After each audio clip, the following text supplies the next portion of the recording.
বিষয়ে একটা master plan করার চুক্তি ছিল এবং সেখানেরই একটা অনুষঙ্গ ছিল তিস্তার উপরে একটা মাস্টার প্ল্যান। এবং এই যে মাস্টার প্ল্যানটা, এই মাস্টার প্ল্যানটা আগের সরকারের আমলেই অনুমোদিত একটা মাস্টার প্ল্যান। এই সরকার এসে শুধুমাত্র ওই মাস্টার প্ল্যানের ভিত্তিতে যে প্রকল্পটা, সেই প্রকল্পটা তিস্তা পাড়ের মানুষের মতামত প্রতিফলন ঘটায় কিনা, পরিবেশ নিয়ে যারা কাজ করেন তাদের মতামতের প্রতিফলন ঘটায় কিনা সেটা দেখেছি।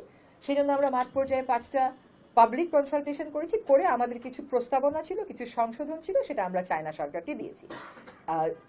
চায়না সরকার এখন ওই যে আমাদের সাজেশনগুলো এগুলো বিবেচনা করছে, কারণ মোটামুটিভাবে 3টার আগে আমরা এক হয়েছি যে এই প্রকল্পের উদ্দেশ্য হবে নদী ভাঙন রোধ করা, কমিয়ে আনা। এই প্রকল্পের উদ্দেশ্য হবে বন্যার প্রকোপের থেকে মানুষকে সুরক্ষা দেওয়া। এই প্রকল্পের আরেকটা উদ্দেশ্য হবে সেচের সময় যখন আমাদের পানির প্রয়োজন হয় শুষ্ক মৌসুমে, সে সময় যেন নদীটা যথেষ্ট পরিমাণ পানি ধরে রাখতে পারে সেটার ব্যবস্থা করা। আমি এসে ফাইলে ভারত সরকারের সাথে কেবলমাত্র একটা রাজনৈতিক কথা যে ভারত এটা এসে দেখতে পারে এরকম কথা ছাড়া আর কোনো কথা পাইনি, বরং পরিকল্পনাটা, সেটা চুক্তিটা সবকটাই আগের সরকারের সময় চায়না সরকারের সাথে হয়েছিল।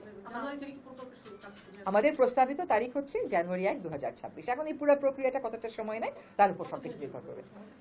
আমরা 10 বছরের কথা বলেছি, প্রথম 5 বছর, তারপর সেটার মূল্যায়ন করে আবার পরের 5 বছর। আর এই 5 বছরের মধ্যে 3 বছরের মাথায় আমরা একটা মিড টার্ম পর্যালোচনার কথা বলেছি। এটা এখন কিছু বলা যাবে না, টাকা পয়সা নেগোসিয়েশন না হওয়া পর্যন্ত এটা বলা যাবে না। আজকে আমরা খবর দেখলাম যে বিদেশি মিশন থেকে রাষ্ট্রপতির ছবি সরানোর একটা নির্দেশ দেওয়া হয়েছে। এটা আসলে কি মেসেজ দিচ্ছে? কারণ আপনারা দায়িত্ব নেওয়ার পরে এই রাষ্ট্রপতি থাকবে কি থাকবে না নানা ধরনের আলোচনা হয়েছে। নির্বাচনের আগে আসলে কি বার্তা দিতে চাচ্ছে সরকার? এটা আদৌ কোনো বার্তা দেয় কিনা আমি জানি না, আমিও আপনার মতন শুনেছি এবং পত্রিকায় পড়েছি, কিন্তু যেহেতু আমি বিদেশি দূতাবাসে কাজ করি না, আমি বলতে পারছি না যে আসলে প্রেক্ষিতটা কি, কিন্তু এটার সাথে নির্বাচনের কোনো সম্পর্ক আছে বলে আমার মনে হচ্ছে।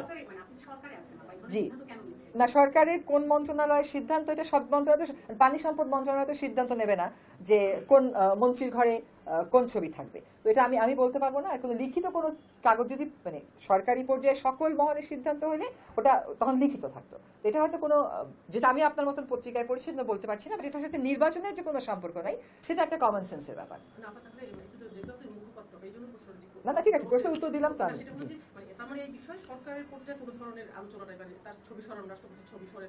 না, সরকার সকল উপদেষ্টা পরিষদ এরকম তো উপদেষ্টা পরিষদের বৈঠক তো হয়নি, আর আদৌ এরকম কোনো মৌখিক নির্দেশ দিয়েছে কিনা, আদৌ সরানো হচ্ছে কিনা সেগুলো তো জানি না।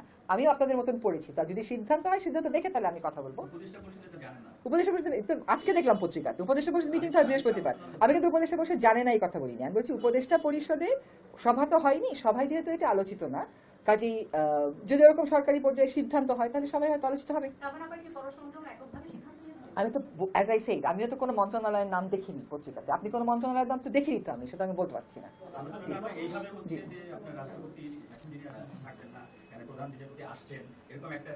এইরকম আলোচনা কি শেষ আছে? আমরা তো কত আলোচনা শুনেছিলাম, জুনের মধ্যেও নির্বাচন হবে না, এই মাসের মধ্যে নির্বাচন হবে। এখন রাজনৈতিক বিষয় তো, আমরা বাংলাদেশিরা প্রত্যেকেই রাজনৈতিক সচেতন, প্রত্যেকেরই সব ঘটনার একটা ব্যাখ্যা আছে, হয়তো এতে কোনো ব্যাখ্যাই নেই এটার পিছনে, কিন্তু এটার সাথে নির্বাচনের যে কোনো সম্পর্ক নেই, এটা একেবারে স্পষ্ট। একটা ছবির সাথে নির্বাচনের কোনো সম্পর্ক থাকতে পারে না।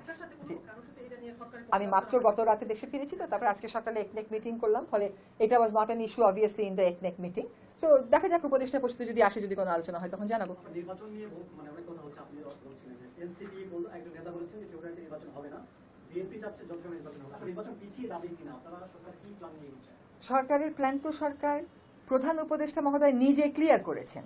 এরপরে বিভিন্ন রাজনৈতিক দলের তাদের নিজস্ব হিসাব নিকাশ আছে, তাদের নিজস্ব রাজনীতি আছে।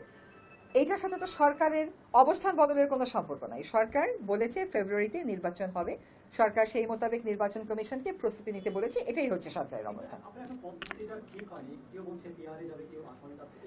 সেগুলো হচ্ছে ঐক্যমত কমিশন এগুলো নিয়ে ডিল করছে। এখনো পর্যন্ত নির্বাচন ফেব্রুয়ারির প্রথমার্ধে হওয়ার জন্য নির্বাচন কমিশনকে বলা হয়েছে এবং ফেব্রুয়ারিতে নির্বাচন হবে।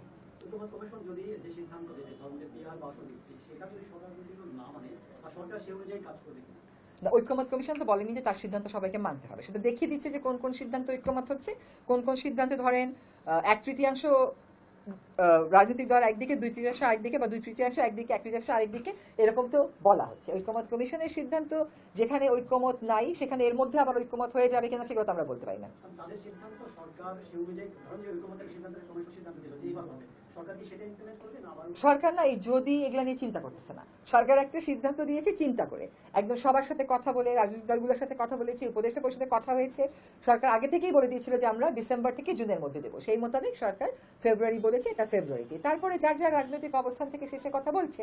প্রধান উপদেষ্টা যখন একদম বলে যে ফেব্রুয়ারিতে নির্বাচন এটা করবেন, সেক্ষেত্রে এই দলের এনসিপি নতুন দল এবং এটা নিয়ে কথা বলছে, এই রাজনৈতিক দল নিয়ে যে কিংস পার্টি বলা হয় না, আমি ভাবি যে ছাত্ররা গিয়ে এটা করেছে, তারা যখন এটা বলে এটা কি রাষ্ট্র মানে ফেব্রুয়ারি নির্বাচন হবে না এরকম কি শোনেন, যখন আপনি রাজনীতি করেন, রাজনীতির মাঠে আপনার তো প্রতিপক্ষ থাকে। আপনার প্রতিপক্ষ আপনাকে কি নামে ডাকলো, সেটাই কি আপনার আসল নাম হয়ে যায়? এনসিপি নাম এনসিপি, এটাকে কিংস পার্টি হিসেবে কে স্বীকৃতি দিচ্ছে? তার রাজনৈতিক প্রতিপক্ষ তাকে হয়তো কিংস পার্টি ডাকছে, কিন্তু আমাদের এখানে আমরা যারা উপদেষ্টা পরিষদে আছি তাদের সাথে এই পার্টির আসলে কোনো রকমেরই কোনো সম্পর্ক নেই। কখনো কখনো আমরা শুনি যে আমরা বড় রাজনৈতিক একটা দলের কথা শুনে সব করে ফেলতেছি, আবার শুনি আমরা কিংস পার্টির কথা শুনে সব করে ফেলতেছি, আবার শুনি আমরা ইসলামী পার্টির কথা শুনে সব কিছু করে ফেলতেছি। যে যার রাজনৈতিক অবস্থান থেকেই কথা বলে, কিন্তু সরকার সরকারের মতন আলাপ আলোচনা করেই সিদ্ধান্ত নেয়। এখনো পর্যন্ত সরকারের মানে জি। দেশের রাজনৈতিক দল এনসিপি বিএনপির ভিতরে একটা অদৃশ্য একটা দ্বন্দ্ব দেখা যাচ্ছে এবং কথা বলছে বিএনপিও এনসিপি নিয়ে, আবার এনসিপিও কথা বলছে।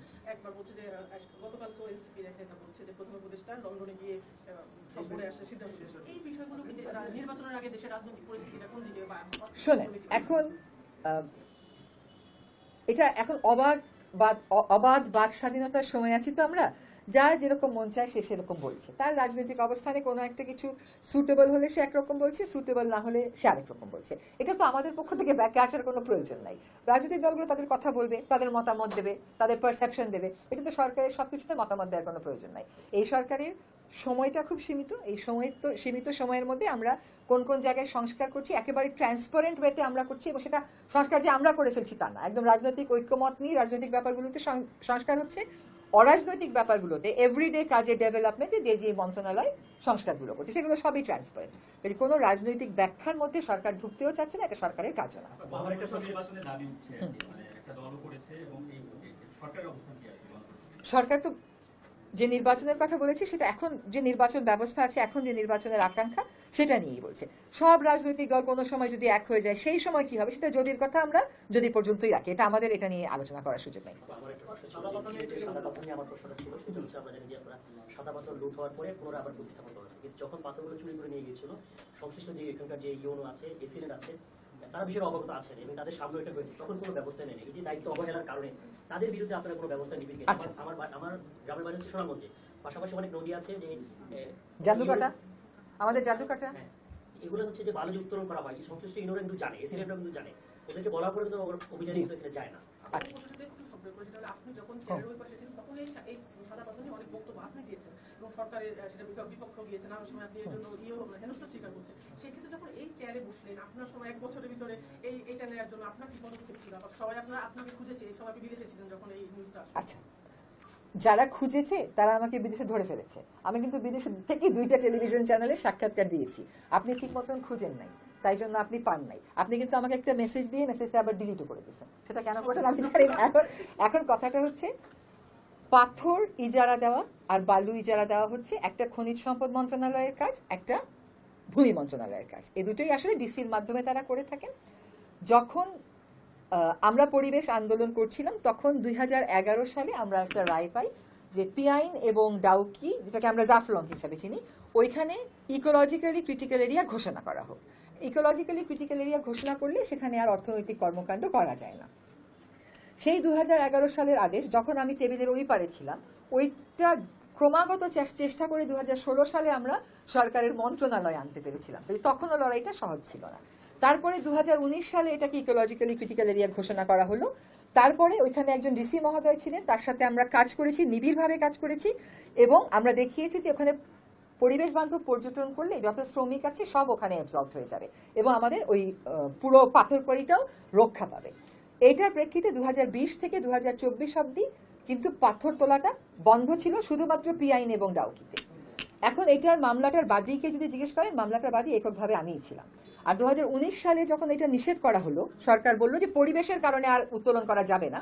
তো পরিবেশ কথাটা কেন এসেছিল? কারণ ওই কাজটা পিছন থেকে সরকারের সামনে থেকে সবখানে আমি এঙ্গেজ হয়ে আমি এবং অন্যান্য পরিবেশবাদীরাও ছিল, আমরা এটা করেছিলাম।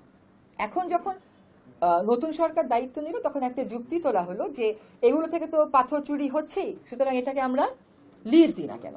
তখন আমরা দুই উপদেষ্টা মিলে বললাম যে পাথর যদি চুরি হয় তাহলে যে চুরি করে তার বিরুদ্ধে ব্যবস্থা নিতে হবে। তার অর্থ তো এই না যে আবার সবগুলো আমরা লিস্ট দেওয়া শুরু করব। বিশেষ করে এগুলোর প্রতিবেশগত একটা সংবেদনশীলতা আছে এবং এগুলো খুবই সুন্দর দেখতে। এটা আমি সবসময় বলেছি যে আপনি যদি ভিয়েতনামে যান, ওখানে আমেরিকা থেকে ইউরোপ থেকে লোকে আসে ওদের এই নদী দেখতে। নিনবিন বলে একটা জায়গা আছে, সেখানে আপনারা ইউটিউব সার্চ দিলেই দেখবে। আমরা আমাদের এই এলাকাটাকে পরবর্তী প্রজন্মের জন্য সংরক্ষণ করবো। আমার একটা বিশেষ কষ্টের জায়গা কি জানেন, আমি আমার বাড়ি সিলেট হওয়ার কারণে আমি যে জাফলং দেখেছি আপনারা তো সেই জাফলং দেখেনি নাই, হ্যাঁ, ওইটা আবার ফিরিয়ে আনা। তখন বাণিজ্য উপদেষ্টা মহোদয় একটা সভা করলেন, সেই সভাতে মন্ত্রণালয়গুলো থেকে যেরকম কথা তারা বলে যে না দিতেই হবে, সেগুলোর আমরা তাদেরকে বুঝাতে সক্ষম হলাম এবং মোট 17টি পাথর কোয়ারিকে আমরা ইজারা দেওয়া যাবে না এই সিদ্ধান্ত নিতে সক্ষম হলাম। এবং এই সিদ্ধান্ত গ্রহণ প্রক্রিয়া আমি নিজে এই বছরের এপ্রিল মাসে একটা পাওয়ার পয়েন্ট প্রেজেন্টেশন দিয়েছি এবং সেখানে আমি দেখেছি যে আজকে যারা শ্রমিকের জন্য দুঃখ করতেছে কেমন করে তারা ডিনামাইট দিয়ে বালু তুলে তুলে শ্রমিককে মেরেছে। যদি আমি ভুল না মানে এক্সাক্ট সংখ্যাটা আমার মনে নাই, শুধুমাত্র জাফলংয়েই বোমা মেশিন দিয়ে পাথর তুলে শ্রমিক মারা গেছে হচ্ছে বিটুইন 65 to 80। আমার এই মুহূর্তে মনে নেই, বাট এই কথাটা শেষ করে আমি আপনাদেরকে কপি দিতে পারবো সেই রিপোর্টের। তো আজকে যারা শ্রমিকের দুঃখে দুঃখ পাচ্ছে, যারা পাথর তোলে, তারা তখন কিন্তু শ্রমিকের পাশে দাঁড়ায় না। সেই ফ্যাক্টস অ্যান্ড ফিগার্স গুলো আমরাই তাদেরকে দিয়েছিলাম। ফলে সরকারি পর্যায়ে আমাদের কাজটা হচ্ছে নীতি প্রণয়ন করা। আমরা কিন্তু নীতিটা ঠিকই প্রণয়ন করেছি যে 17টাকে পাথর উত্তোলন করা যাবে না। এখন পাথর আদৌ উত্তোলন হচ্ছে কিনা এটা দেখবে কিন্তু মাঠ পর্যায়ের প্রশাসন। মাঠ পর্যায়ের প্রশাসন কি, যেহেতু আমি পরিবেশ নিয়ে কাজ করেছি, আমাকে কিন্তু প্রায় সময় অনেকেই পাঠায় এখানে বালু তোলা হচ্ছে, এখানে পাথর তোলা হচ্ছে, আমাকে চিঠিও পাঠায়, আমি লিখে দিয়েছি ভূমি মন্ত্রণালয় দেয়। তো আমরা কিন্তু বারবার প্রশাসনকে বলেছি, লিখেছি। মুশকিল হলো আমি যখন দেখলাম যে প্রশাসন কার্যকর ভূমিকা নিতে পারছে না বা নিচ্ছে না, তাদেরকে সাহস দেওয়ার জন্য আমি এবং ফজল ভাই আমরা দুইজনেই ফিল্ডে গেলাম, আমি এবং খনিজ সম্পদ উপদেষ্টা। যখন আমরা ফেরত আসলাম তখন আমাদের গাড়ি ধরে যে অশ্লীল বিক্ষোভ প্রদর্শন করলো এবং পরবর্তীতে সেই বিক্ষোভের জের ধরে একটা রাজনৈতিক দল তার নেতাদেরকে বহিষ্কার এবং সাসপেন্ডও করলো, সেই সময় যদি প্রতিবাদটা খুব জোরালো হতো না, তাইলে কিন্তু আজকে পরিস্থিতি ভিন্ন হতো। যাই হোক, বেটার লেট দেন নেভার। আমি জনগণকে ধন্যবাদ জানাই যে তারা এই লুটেরা গোষ্ঠীর বিরুদ্ধে যে তীব্র প্রতিবাদটা করেছে, যার ফলে আজকে যে অবস্থাটা সৃষ্টি হয়েছে, আর ভবিষ্যতে পাথর লুটবার আগে দুইবার চিন্তা করবে। কারণ আমিও তো সবসময় এখানে থাকবো না। এখানে একটা কথা বলি, পাথর কতটুকুন তুললো, লুট হলো, নিয়ে গেল, এটা ভাই আমার মন্ত্রণালয়ের দেখার কথা না। কিন্তু যেহেতু আমি একজন পরিবেশ কর্মী প্লাস আমি সরকারে আছি, আমি বলবো না যেটা অন্য মন্ত্রণালয়, আমি দায়িত্ব নেব, কিন্তু পাথর লুট হয়ে যাওয়ার দায়টা আমাকে দিয়ে না, কারণ আমি ওই কাজটা করেছি। এবং এখন দেখা যাচ্ছে তারা মামলা করছে, কিন্তু সেখানে আদৌ যারা দোষী তারা কতটুকুন তালিকাভুক্ত সেটা আমাদেরকে দেখতে হবে। একটা কথা একটু বলতে হবে, সেটা হলো যখন আমরা ওইখানে দুই উপদেষ্টা গেলাম, আমরা আক্রান্ত হলাম, তারপর আমরা চলে আসলাম, তারপরে কিন্তু 3 দিন ব্যাপী ব্যাপক অভিযান হলো, সব স্টোন ক্রাশার মেশিনে বিদ্যুৎ সংযোগ বিচ্ছিন্ন করে দেওয়া হলো।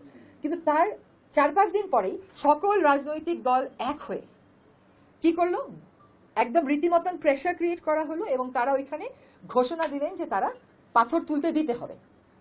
এবং পরিবহন মালিকেরা তারাও বললেন তারা ধর্মঘট করবেন। এই ধর্মঘট কিন্তু তাদের নতুন না। যখন 2020 সালে পাথর তোলা বন্ধ করে দেওয়া হলো, সে সময় করোনার মধ্যে তারা দুইবার পরিবহন ধর্মঘট করেছেন। তারা যদি সত্যিকার অর্থে জনস্বার্থে জনগণের জন্য বিন্দু মাত্র মায়া থাকতো, তাহলে করোনার সময় ওই রকম ক্রাইসিস মোমেন্টে কেউ নিজের ব্যবসায়িক স্বার্থের জন্য ধর্মঘট ডাকতে পারে? কিন্তু সেই সময় আমরাও সোচ্চার ছিলাম, প্রশাসনও আমাদের সাথে, প্রশাসনকে আনতে পেরেছিলাম। এইবার হলো কি, সর্বদলীয় যে ঐক্যের কথাটা আমি বলেছিলাম, সেই সর্বদলীয় ঐক্যের কারণে প্রশাসন নিশ্চয়ই যোগ সাজস্য ছিল, কিন্তু এখন তারা বের করতে পারে কেমন করে যে পাথরগুলো কোথায়। আবার নীরবতাও ছিল, তারা হয়তো অতটা ঝুঁকি নিতে পারছিলেন না। আমরা একটা স্লোগান দিই প্রায় যে পিপলস পাওয়ার। তো আজকে পিপলস পাওয়ার হ্যাজ শোন যে লুটেরা চক্রের বিরুদ্ধে যখন মানুষ দাঁড়িয়ে যায়, তখন যতই রাজনৈতিক শক্তি ওটাকে সাপোর্ট করুক না কেন, মানুষের শক্তিটাই আসলে জয়ী হয়ে আসবে। আপনারা দায়িত্বে ছিলেন না, আপনি পরিবেশে আছি দায়িত্বে আছি। আমরা দায়িত্বে থাকা অবস্থায় তো রয়ে গেল, মানে আবার ফিরে আসবে, এটা কিসে এসেছে? শোনেন, আপনাকে এটা বুঝতে হবে যে উপদেষ্টারা কোন পর্যন্ত যেতে পারে। একটা সভায় কোন বক্তব্যগুলো যাবে আমরা সেই পর্যন্ত কথা বলতে পারি, কিন্তু কোন প্লেট গ্লাসে খাওয়া দিবে আমরা সেই কথাটা বলি না, এটা আমাদের বলার কথা না। হ্যাঁ, মাইক্রো ম্যানেজমেন্ট আমাদের করার কথা না। কিন্তু আমরা পাথর লুটপাট যাতে বন্ধ হয় সেজন্যই তো ফিল্ডে গিয়েছিলাম। ফিল্ডে যাওয়ার একমাত্র কারণ ছিল যে যারা লুটপাট করে তাদেরকে একটা বার্তা দেওয়া যে আমরা এটা করেছি। আপনি আমাকে বলেন তো, আপনি গত 10-20 বছরে পাথর লুটের বিরুদ্ধে কোন মন্ত্রীকে স্পটে যেতে দেখেছেন? একটা উদাহরণ আমাকে দেন। আচ্ছা, কোন মন্ত্রীদেরকে আক্রান্ত হতে দেখেছেন? একটা উদাহরণ আমাকে দেন। তার মানে এইখানে যে ঐক্যটা গড়ে উঠেছে, এই ঐক্যটার বিপরীতে প্রশাসন হয় যোগসাজশ করেছে, নতুবা নীরব থেকেছে, বা দুটোই করেছে। এবং সেই জন্য প্রশাসনের ব্যাপারে আমরা ব্যবস্থা নেব কিনা দ্রুতই দেখতে হবে।